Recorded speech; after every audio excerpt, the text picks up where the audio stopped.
welcome you to the second annual Young African Connection Summit.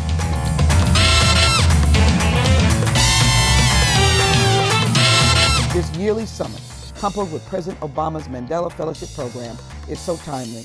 More than 43% of us hold a bachelor's degree or higher. How can you replicate it and scale that, not only in DC, but in other areas as well?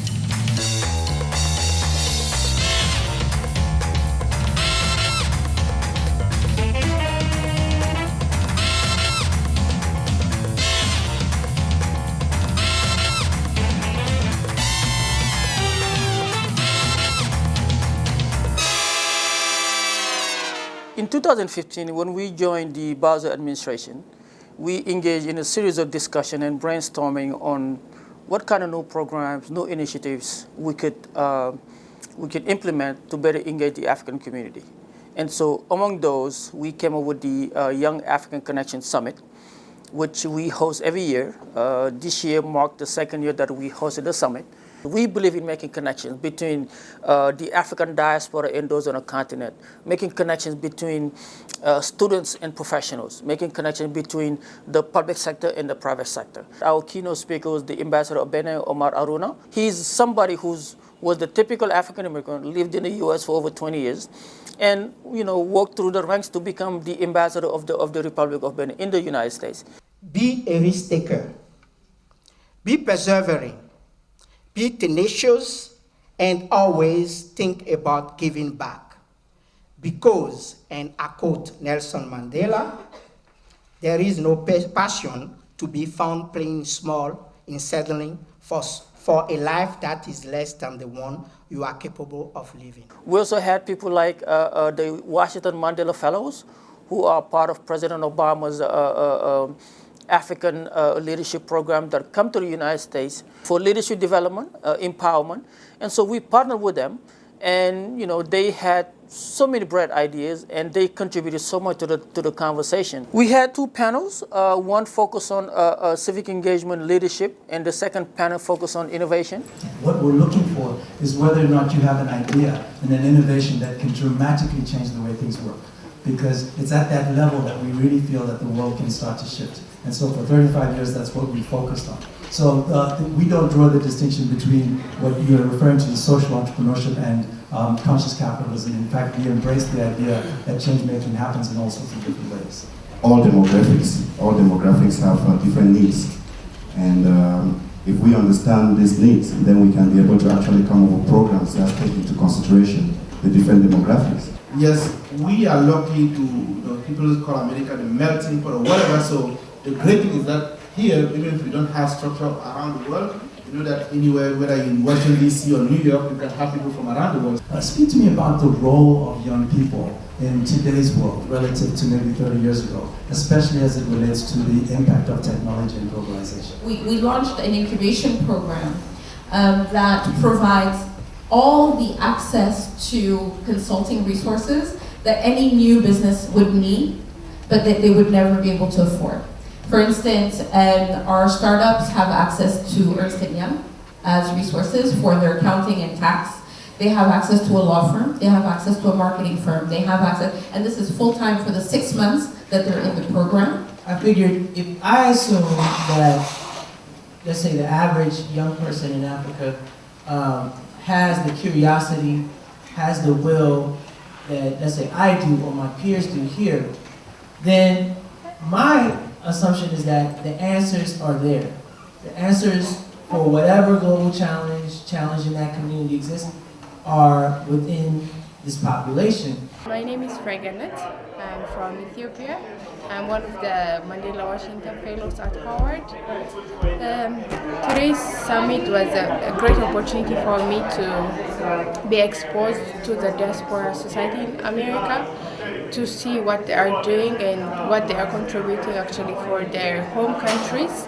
And it gave me an insight to look for a collaboration with them. There's one thing that I think we take from the whole summit is that first and foremost, Africa is composed of very young people, and the younger population, most of them, Africa is on the rise, and we have a very good number of young Africans who are intellectually endowed and who have gotten enough better education even in the West.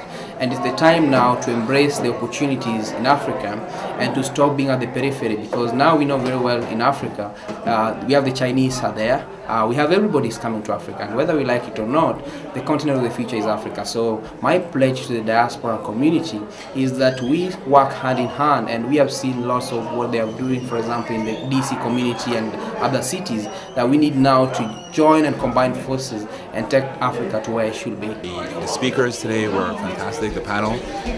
It was a wealth of knowledge that was on display. And as the national carrier of South Africa, for us to be here to continue the legacy of Nelson Mandela is fantastic. And seeing it here expressed through the individuals on the stage today was phenomenal. Yes, very thought-provoking. It's such an honor to be part of it, and we hope that we get to do it many years to come. Thank you so much. Thank you. Orientation in a new culture is really important. How do you orient newcomers to integrate the culture, to integrate the system, to understand the system, especially in this country where I think financial management or financial literacy is really important. That's why I really give kudos to the DC African Affairs for everything they're doing in terms of teaching people financial management. So how do we get together to make sure that when we have new people coming here, we welcome them? And regardless of your country, of course, Africa is a big continent, it's 54 countries. We have more than 2,000 languages, so we cannot say that we are all the same, and we don't eat the same thing, we don't think the same way. But at the same time, I think the proximity of having somebody you look like, somebody who can kind of understand, or the culture is kind of similar, can help you, ground you in a way that once you get here, you will be able to figure out what to do next, what are the next move. It's the same way that you recommend young people, you recommend young professionals to find mentor. I think coming to a new country also, the cultural mentorship, the oriental mentorship, that's really what I would recommend. That really helped me to get here. Thanks.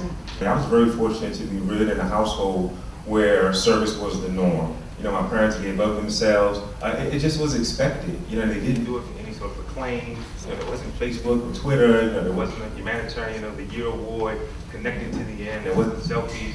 They just did it. You know, they did it. And as a result of their example, it just became a way of life. I want to make sure that even if it's just one girl or one boy, I'm able to do that for the next person.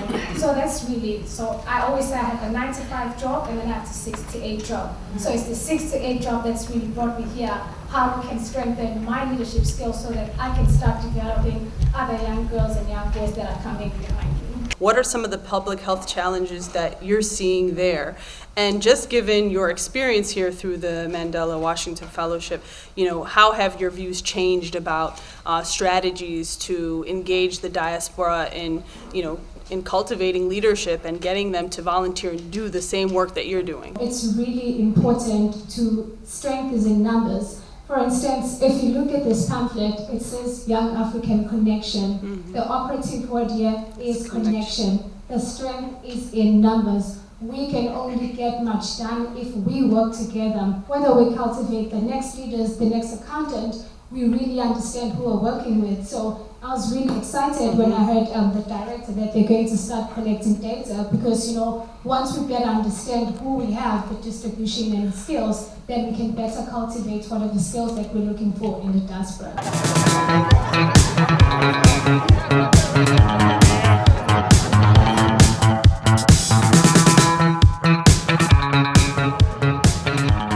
The summit leads to the Mandela Day of Service. Nelson Mandela himself, instead of asking for people to host a series of speeches and parties, he wanted people to volunteer 67 minutes or 1 hour towards a community project to celebrate his birthday.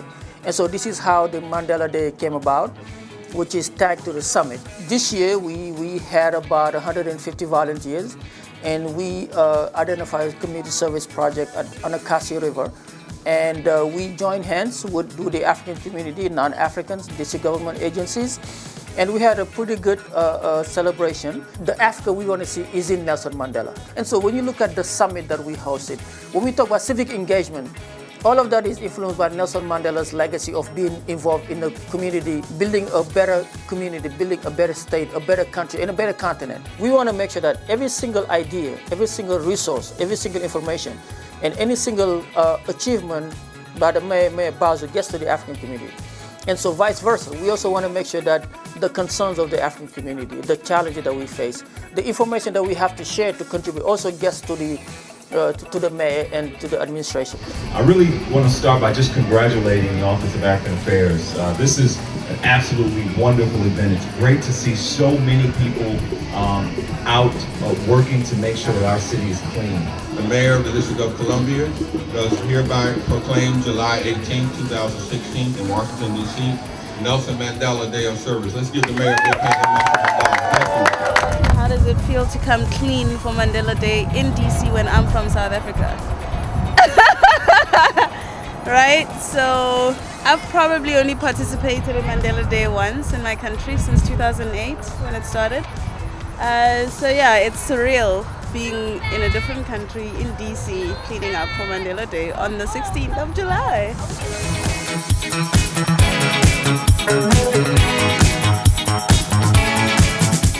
It's my pleasure to inspire what Mandela has been doing today and to provide the same services to do this kind of cleanup. Our pleasure today to remember him doing these little things, which he deserves more than that.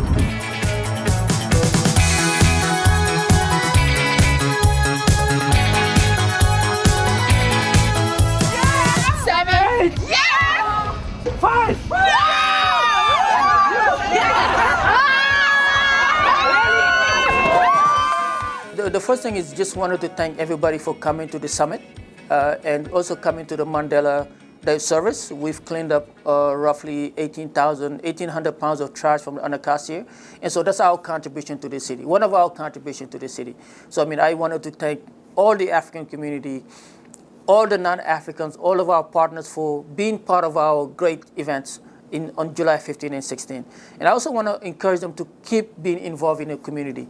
All of the work is very challenging, but we cannot do it alone. We are inspired by the support that we get from the community. I mean, on a daily basis, they call us or they email us or they stop by and they tell us how great of a job they think we're doing in supporting the mayor's initiatives and policy priorities. And so I will only ask that they continue to do that, to engage us and stay connected to the office. And you know, we need them to partner with us, to go with us along the way. And so that's what I wanted to share with them, to really thank them for the support and the partnership.